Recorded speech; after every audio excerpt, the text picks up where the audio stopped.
Hi everyone, Daljeet Peterson here from astrolab21.com. And in this video, we're going to be talking about the Great Conjunction of 2020. So what's going on with this conjunction? You've probably heard quite a lot of buzz lately about this conjunction of Jupiter and Saturn.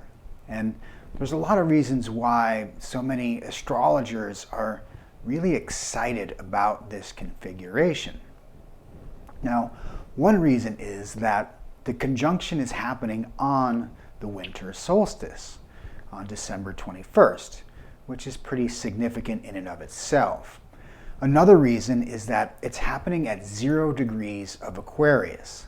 So many are reading this as a sign that the much anticipated age of Aquarius has finally arrived.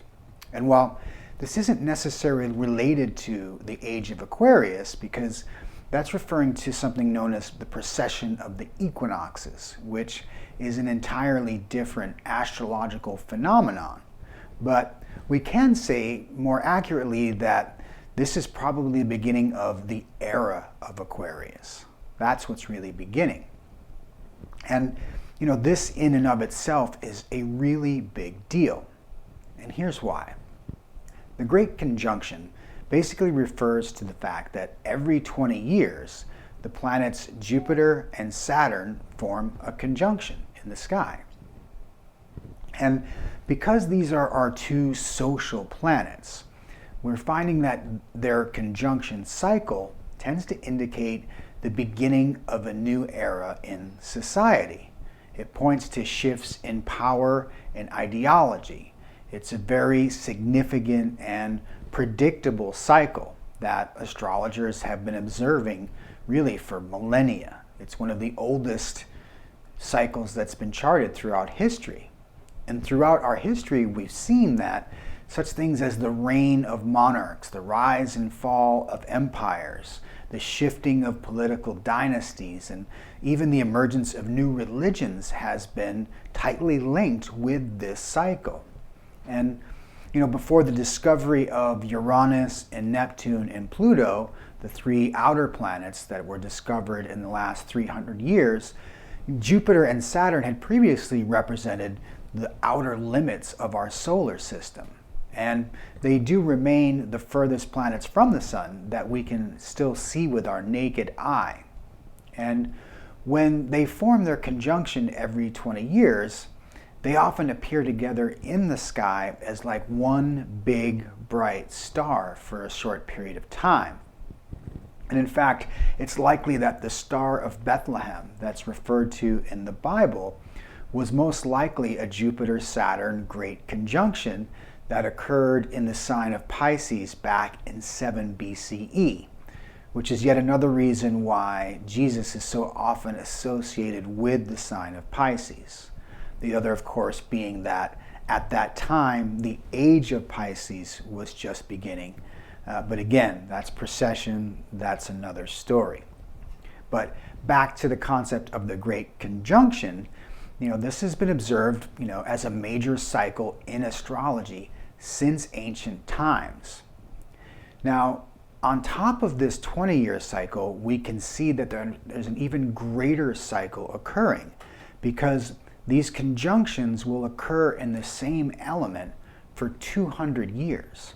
So for the last 200 years, the great conjunctions of Jupiter and Saturn have occurred in Earth signs, with one exception, but hopefully we'll get to talk about that a little bit later. But now, with this year's great conjunction, we're about to begin a new 200-year cycle, because the conjunctions will now start to occur in air signs, and they will stay in air signs for the next 2 centuries. And this all begins with the conjunction in Aquarius on December 21st, 2020. And this shift in element occurs, it's called a great mutation, right? So it's adding to the emphasis of the significance of this year's great conjunction, because we're also witnessing what's called a great mutation.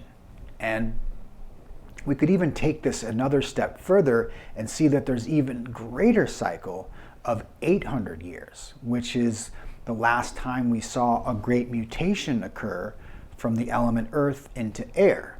And that happened in 1225 AD, back around the time where the Magna Carta was signed. So huge societal shift. And these are big deals, and that's why astrologers are so enthusiastic about what this great conjunction might mean for our society. And I think it's being made all the more significant that it's coming off the heels of another really impactful configuration, which is that of Jupiter and Saturn, which had both been conjunct Pluto and Capricorn for most of 2020. This has been the configuration that has really set the tone for this year. And earlier this year, I did a 2-part video on this subject. And so, I'll put a link to that video below in the description if you want to check that out.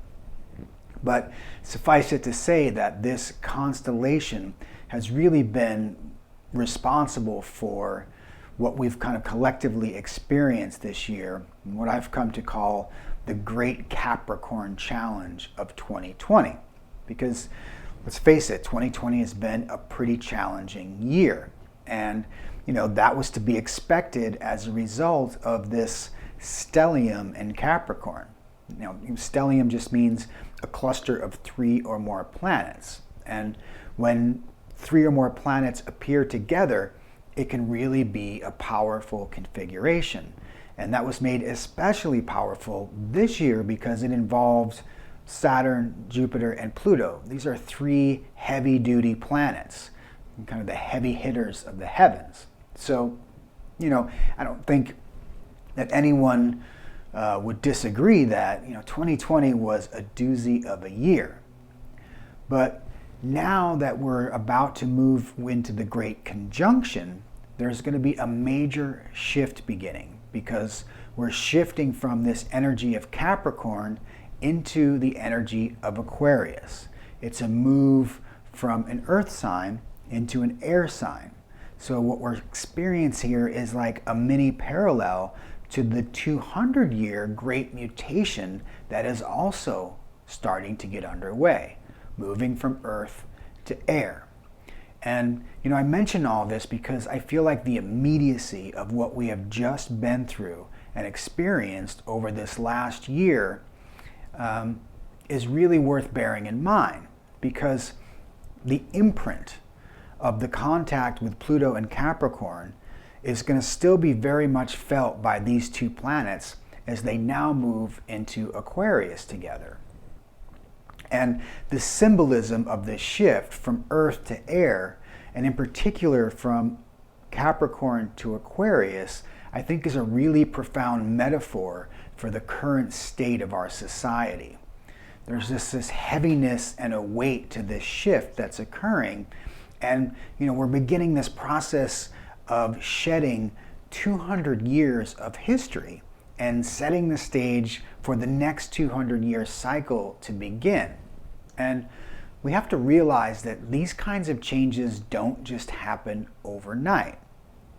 We're not all going to wake up on Monday, December 21st, and find that the world has suddenly changed and it's all peace and love and happiness. It just doesn't work that way. Now, that's not to say there won't be some very palpable shift in the energy that we will feel occurring on the 21st, on the winter solstice. We will feel something, and we'll see it. We're going to see it in the night sky on that longest night of the year.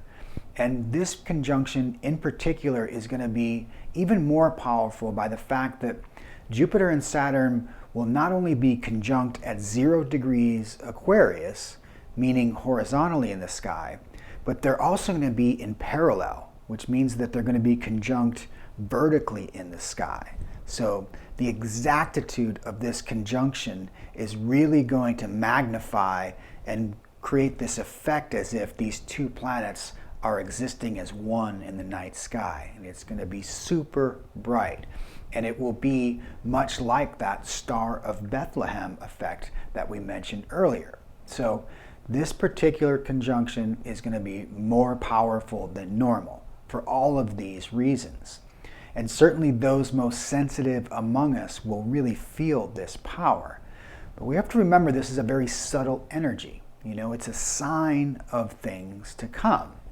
But despite the subtlety, we are going to see certain things manifest in reality in the coming days and weeks and months, that are going to point to this grand shift that is really taking place. And we have to understand that this is representative of a process that is really going to take years to unfold. And in fact, this great mutation from earth to air is likely going to take this entire 20-year cycle in Aquarius to unfold. Now, I'm not saying I'm trying to rain on anyone's parade. I just, want us to be realistic about our expectations and to have a practical approach to these changes that are now underway. Because, there are a lot of pundits and astrologers who are sort of jumping up and down and saying, that this is really instantly going to create this massive change in the world. And I can understand, the need really to reach for something positive and hopeful right now, especially this year. And believe me, I genuinely share in the enthusiasm for this event. I think it is a very big deal. It's a very real and significant inflection point in our history. And it's the beginning of a great shift in consciousness on this planet. I'm sure of that. But it's just not going to happen quickly. And it's likely not going to happen easily. And that's because there's going to be a lot of resistance to these changes, which is an essential quality of Capricorn and Earth, the energies we're trying to move out of, right? So we need to consider the fact that we're, initiating a shift from 200 years of Earth-oriented social conditioning, which actually coincides really with the industrial age and the rise in global capitalism. But now essentially this industrial age is coming to an end, and we're witnessing the birth of the new digital age being born. And this is the shift from Earth to air. And more immediately, we're feeling it from Capricorn to Aquarius. And it's been happening for a while, but we're really starting to feel the acceleration of its effects. And it's about to really shift into high gear because digital and communications technologies are likely to continue their exponential growth over this next 20-year cycle in Aquarius. And we're going to witness this massive shift from what we've had as a top-down hierarchical structure to a more horizontal grassroots network structure.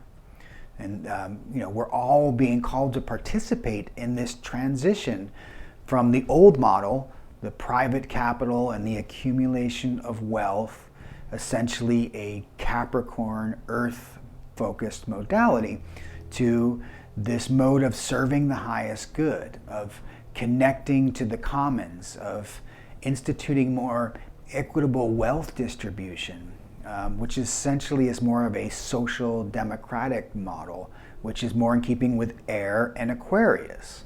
And that's why we're getting all of these battles that are starting to be drawn in our contemporary political discourse, because this shift is already underway. And we're witnessing a lot of resistance to these changes. And that resistance is coming from a Capricorn-based fear and insecurity, right? Particularly as its ruling planet is Saturn. But ultimately, this evolutionary process will unfold under the influence of Aquarius and its ruling planet, Uranus, which is basically the great change agent of the zodiac himself. So it's just going to be a matter of whether these necessary changes are allowed to occur slowly and gradually and rather peacefully, or whether they'll need to occur through more revolutionary means via upheavals and catastrophes.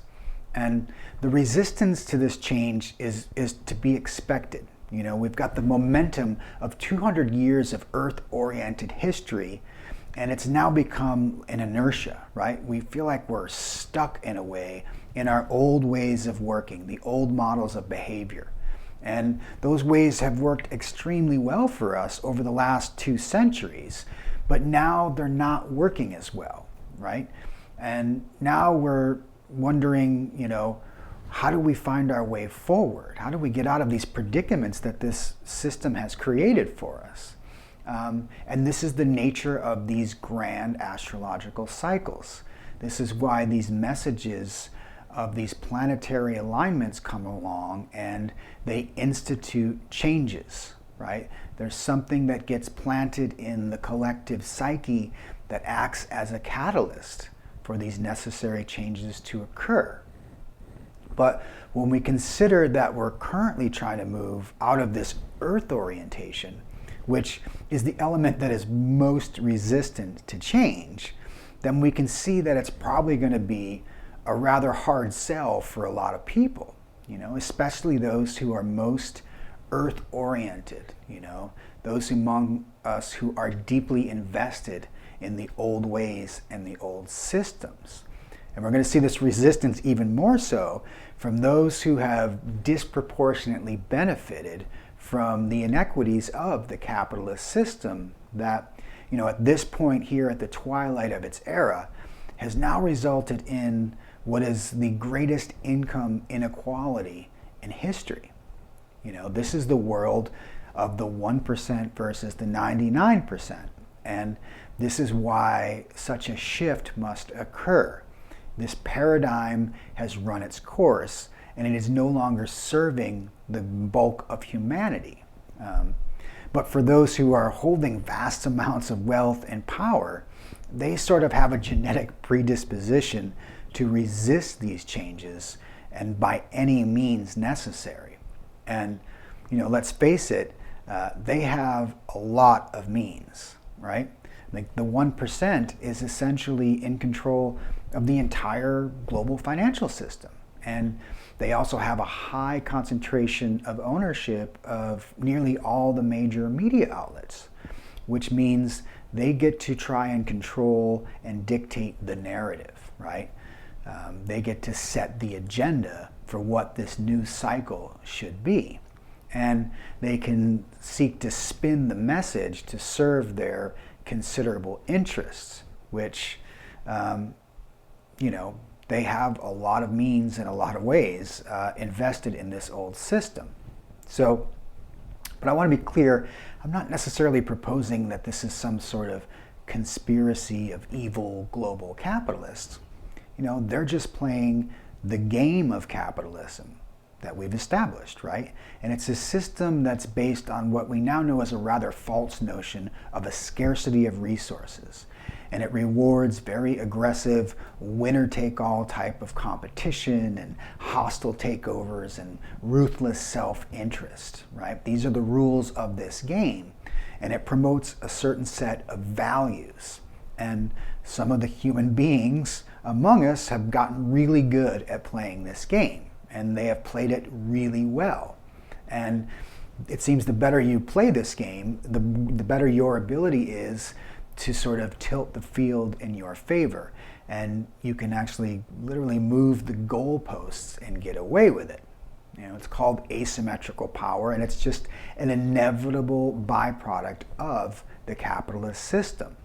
And the values espoused by that capitalist system are reinforcing in these global power players the idea that they have earned the right to make these decisions and they have earned the right to fight to keep their power.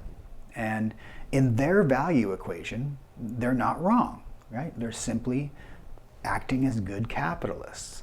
But the problem is that this value system is now showing its age. It's outdated.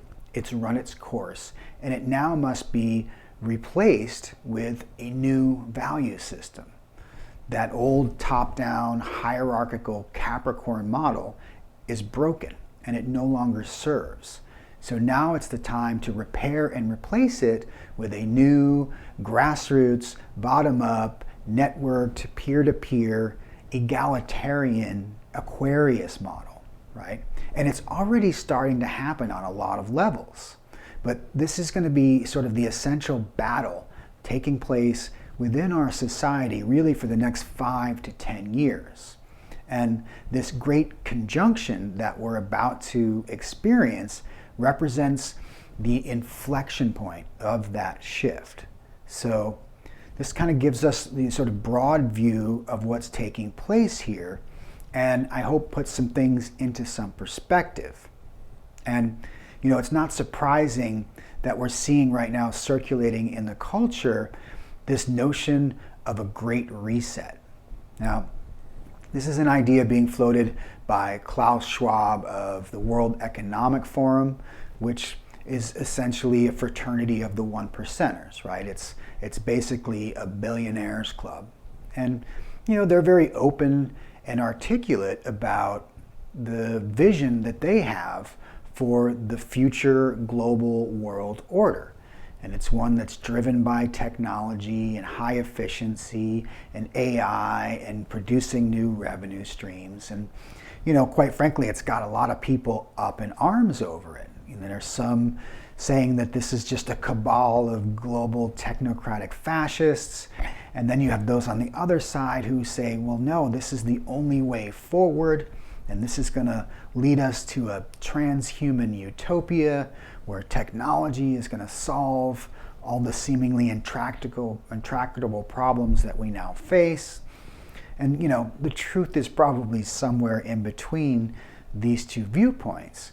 But what we have to understand is that it's entirely appropriate that a conversation about something like a great reset is taking place now amidst this great conjunction, which is part of a great mutation, right? This is all par for the course. This is what we should expect out of these times. And this is sort of the battleground that these questions are being fought over. Who controls this agenda? Who decides what the future should look like? And certainly the Aquarius archetype is supportive of a more grassroots, egalitarian, humanitarian-based system, one based on social justice and equality and human rights. These are all sort of the hallmarks of the Aquarius archetype. And,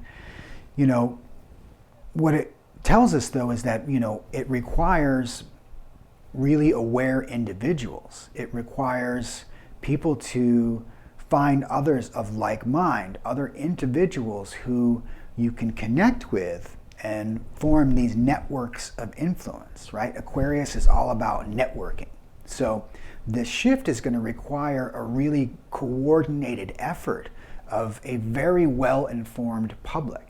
That's one of the key ingredients to this shift is, and it's why there's this power struggle going on right now over information, right? Who controls the narrative, right? And we're used to this world where we've always deferred to experts, then we've allowed them to sort of tell us what we should do. But over the years, there's been a very corrosive influence, mostly by special interests, money in politics, and crony capitalism. And this system has really failed us. And it no longer commands our attention because we don't trust it anymore, right? It's failed. We don't have Walter Cronkite telling us what's right and wrong and how to think anymore. So now that burden of responsibility is shifting to the individual, right? And this is a really major change that's occurring in our society. And a lot of us have yet to adapt to the new rules of this game, right? And, but that's exactly what this shift is intending to do. It's instigating in us the need to change, the need to take actions in new directions and to implement what needs to be done. And Aquarius is the patron saint of the rebel and the reformer and the innovator and the inventor and the iconoclast, right? So what we're going to see is a lot of these highly individualized type of people start to emerge and become sort of the leaders of the new, They're going to be the first out of the gates, and they're going to trailblaze with new ideas and new visions of what the future should be. So beginning over this next 3 to 5 years, we're going to see this real groundswell of support for these really visionary type of people who have the idea for what this new society should be, right? And that's what the grand conjunction energy of both Jupiter and Saturn is really being powerfully combined and promoting this new theme, this new tone that's trying to be set, right? We're trying to ring the bell of Aquarius, and it's a note that's going to reverberate for the next 20 years, for this entire cycle. And what's at heart here is this unique combination of the two planetary energies of Jupiter and Saturn, right? Which some ways may seem contradictory, because you have Jupiter, which is all about expansion and growth and faith and optimism. And this can sometimes seem like it's the polar opposite of Saturn, which is about contraction and can be pessimistic and fearful and insecure. But despite the seemingly different methods, both of these planets are actually working towards the same goal, which is that of building and maintaining a social order, right? So that's why they are considered the two social planets. And the tension between them, between expansion and contraction, right, between liberal and conservative, this is necessary. This is part of what society needs to function and to cohere and to, in fact, evolve. This tension of opposites holds it all together. So over the next year, what we're going to see is the faster moving planet, Jupiter, is going to start to separate from Saturn. And it's going to move through the entire sign of Aquarius throughout 2021.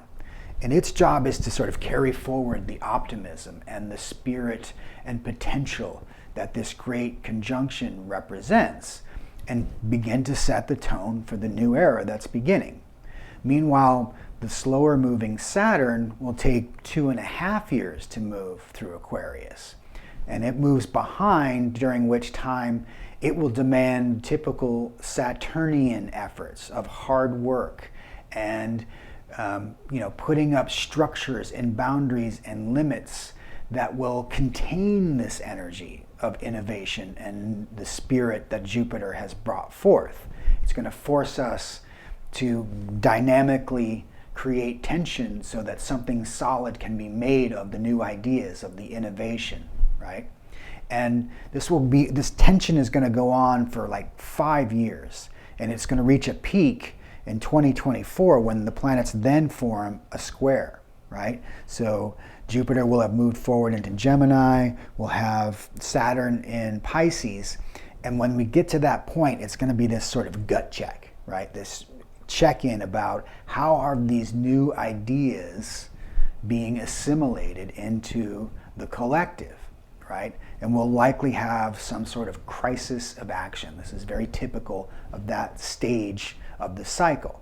And something will have to be worked out and worked through at that time. And then also, by then in 2024, we'll see that Pluto will have also started its journey through Aquarius. So we're going to get this real intensification of all these Aquarian themes. Ideas of innovation and future orientation are all going to get powerfully boosted. But before we get there, we first have to endure the remainder of Pluto's time in Capricorn, which is going to take place for the better part of the next 3 years. And this is a process that's actually been unfolding since 2008. And it began when the financial crisis struck that year and nearly melted down the entire global economy. And, in some ways we've never really recovered from that. And the reason is because the Pluto and Capricorn period is all about implementing much needed systemic changes and renovating all of the very structures of our society. And this is why we're seeing so many of our social systems seeming to sort of break down before our very eyes. It's because they're in need of a massive overhaul. so that they can be reconfigured and be of service to this new society that is in the process of emerging. So there's still quite a bit of work to be done. And we're still going to feel this pull of the past and this resistance to change, which is Capricorn, right? And the power struggle that we're seeing over how do we move forward. This is still going to be a very strong presence in our society during this 3 to 5 year transition phase. And in many ways, the last few years has been a bit of a preview with all the tension and struggle that we've experienced. And it's really just going to intensify over the next 3 to 5 years. And we also may see these tensions breaking down somewhat along generational lines, with older generations clinging to the past, while the younger generations are eager to move into the new future. But for folks of all ages who share in a more progressive vision of the future and are open and ready to accept and implement these necessary changes, well, this is going to bring some new light at the end of the tunnel, so to speak, And that's why the specter of this great conjunction has been seen by so many as being so important and so inspiring. It's really giving a lot of people renewed hope. Now, despite all this optimism, I do want to sound a bit of a note of caution when talking about the Aquarius archetype, because, to my mind, it's really one of the more difficult of all the signs to really wrap your brain around. And I think there's a couple reasons for this. And one of them is the fact that the sign of Aquarius is actually ruled by both Saturn, which is its traditional ruler, and Uranus, which is its modern ruler. And as these two planets are in many ways really antithetical to each other, right? You've got Saturn wanting to set limits and put boundaries up, and then you have Uranus that wants to break free of every boundary and explore the unknown and all the possibilities. So this creates a rather dynamic tension within the Aquarius archetype. Also, when you consider that the symbol for Aquarius is the water bearer, yet it's in fact an air sign, and I think that often confuses a lot of people. Aquarius, the water bearer, acts to contain those emotions, literally in a container, right? As it pours the waters and sort of stands back at a distance to observe the emotional nature with this rational detachment and a purity of thought and logic that's so characteristic of the air element. And I think this is one of the things that lends the sign its reputation for being somewhat cold and distant and rather aloof. And then another paradox within Aquarius is, it's all about individuality and freedom-loving expression, yet it's also a fixed sign. So it can be very rigid in its own point of view and often displays an intellectual arrogance and exudes this aura of unapproachability. And I just mention all of this because I think many of these characteristics are likely to be on display during the next 5 years, at least few years, particularly as it relates to Saturn moving through Aquarius. Because Saturn tends to reinforce some of these, shall we say, less appealing attributes of the sign. And Saturn being the ruler of both Capricorn and Aquarius, and now moving out of Capricorn and into Aquarius, well, it's likely that it's going to make its presence rather powerfully known over the course of the next few years. And this is going to be amplified by the fact that Saturn is going to make a really tense square with Uranus throughout most of 2021. So we'll be talking a lot more about that in upcoming videos, but it's just worth mentioning briefly here because it's really going to have a significant impact on the tone of Saturn's journey into Aquarius over the course of the next year or so. And it's really going to probably amp up the tension between past and future. So consider yourselves warned on that front. But one of the greatest takeaways that I'm getting from what I'm calling this Great Aquarian mandate is the mandate to find the others. And in this, I'm borrowing a phrase from the great psychedelic pioneer of the 1960s, Timothy Leary, who was himself a rather classic Aquarian type, if there's ever been one. I think, in fact, he has an Aquarius moon conjunct Uranus. And he coined this term, find the others, to encourage people to go and seek out those others who were of like mind. And now I think in this Aquarian era, we need to do the same. We need to seek out those others who share our vision of the future and the future we want to live in. And we need to seek to forge very strong and very valuable connections with the others within our communities, right? Both online and offline, both in the default and digital worlds. We need to be working to build and join these networks that are starting to emerge, where new ideas are being shared and new innovations are being pursued. This is the realm of the new air era, the era, if you will. And this is the true and highest expression of the Aquarian spirit. And it's already happening, right? This energy is already nascent. It's sort of percolating on the fringes, but it's being kept at bay a little bit and marginalized, I think, by the dominant consensus of the old Capricorn system. But we're seeing that resistance is breaking down, and we're living in the midst of that collapse of the old paradigm, which is why it's felt so disorienting and so difficult and even painful at times, right? That stranglehold that the old Capricorn hierarchical dominator broadcast model has held is eroding, and the new network effects of the digital information environment are starting to take hold, right? We are in the information age, and we have all the tools and all the technology at our disposal, right? The tools and the technology aren't the problem, right? It's how we put them to use that is going to be the significant factor, right? We have to find the better ways to use these technologies.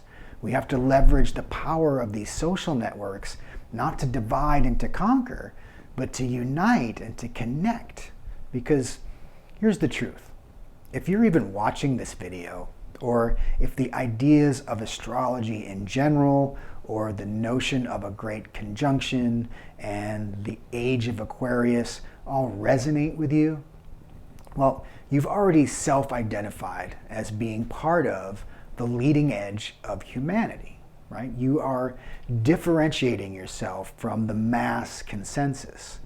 And just by virtue of the ways you think, of your openness and progressive values, you've essentially self-selected yourself as part of the movement that will lead the rest of humanity into the future.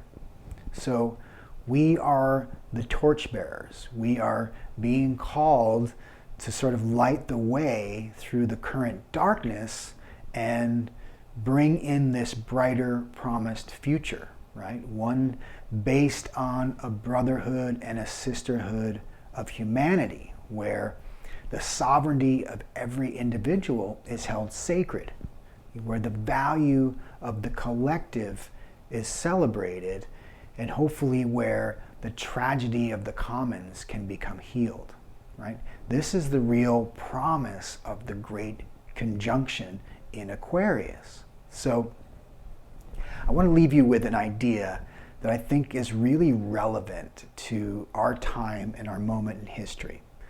And this is the notion of the square root of 1% of the population. And it's interesting, this may be the formula for how we flip the script on the 1% versus the 90%, 99% paradigm that we've been sort of struggling with over the last 10 or 15 years. And this is an idea that comes from transcendental meditation, or TM. And the thinking goes that if the square root of 1% of any population was to set an intention and to meditate on that idea together, that they could effectively change the consciousness of that population. Now, this is a really provocative idea, and it's always really stuck with me. And when you start to do the math, it really puts things in a whole new perspective. So consider the United States, for example. Our current population is estimated at about 328 million. So 1% of that is 3,280,000. The square root of that is 1,811.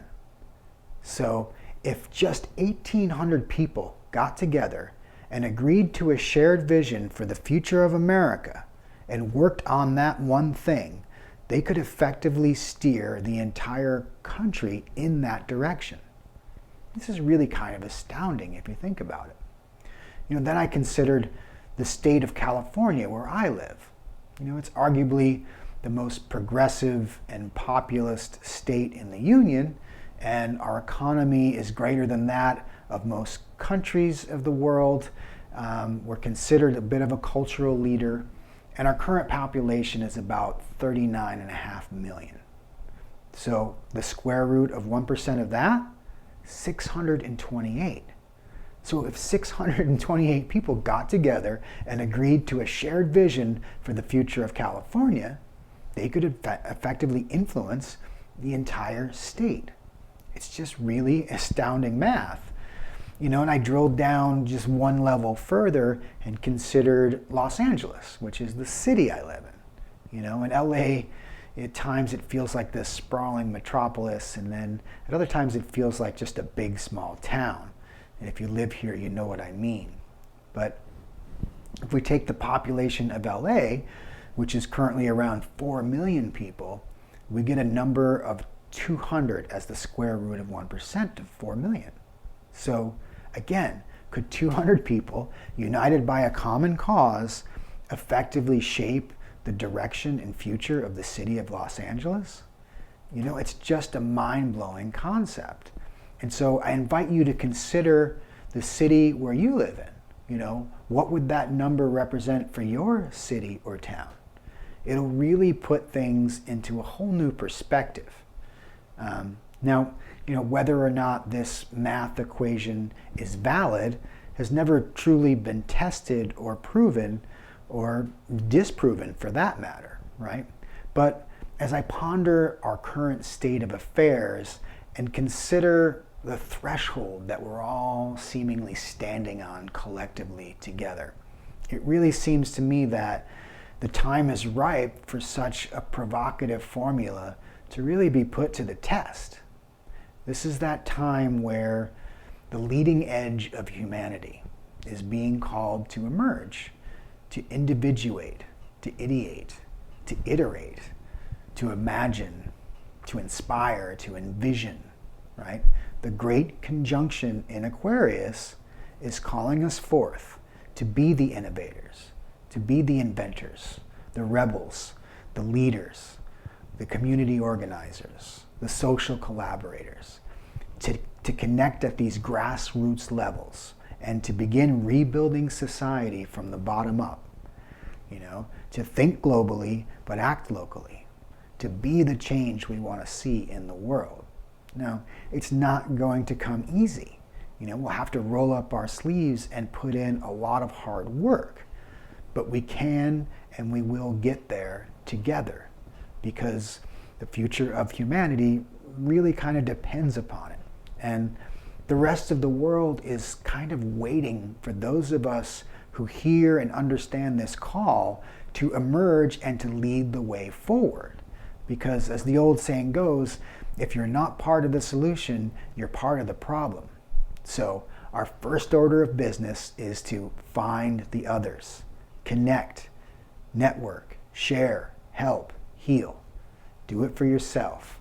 do it for your community, do it for the planet, right? And I think once we all start to feel a little progress in here, it's just really gonna lift everyone's spirits. When we start moving in the flow and the direction that this renewing cosmic energy is taking us, right? These winds of change that are blowing, we're getting a good headwind now. Now we need to set our sails and begin to tack our way forward as a means of navigating through these rather dicey waters and sailing into the promised future. Okay, I hope this perspective has been helpful and inspiring. I hope you're in some way motivated to try to incorporate some of these ideas and the spirit of this great conjunction in some tangible, meaningful, significant way into your own life. I know I'm really inspired by it. I'm super enthusiastic about the near-term future, and I'm excited to participate in this world that we are going to be collectively creating together over this next 5 to 10 year period. It is really an exciting time to be alive. So, as always, if you've enjoyed the video, please help me out and hit the like and subscribe buttons below. Making these videos and growing this YouTube channel is really going to be my way, my personal effort to be part of this Aquarian evolution that is taking place. So I'm always grateful for your time and your attention and your continued support. And lastly, do yourself a favor. On the night of the winter solstice, on Monday, December 21st, go out and check out the night sky and see this great conjunction of Saturn and Jupiter for yourself. It should be visible in the hours just after sunset in the southwestern sky. And I invite you to just go out and take it in and set an intention. 5 years, 10 years, 20 years. Where will we be? Who will you be? What will the world look and feel like then? And feel that, and feel it now, and start to incorporate that into your reality. Okay? All right. Wishing you all a safe and happy holiday season. Until next time, Sat Nam, everybody.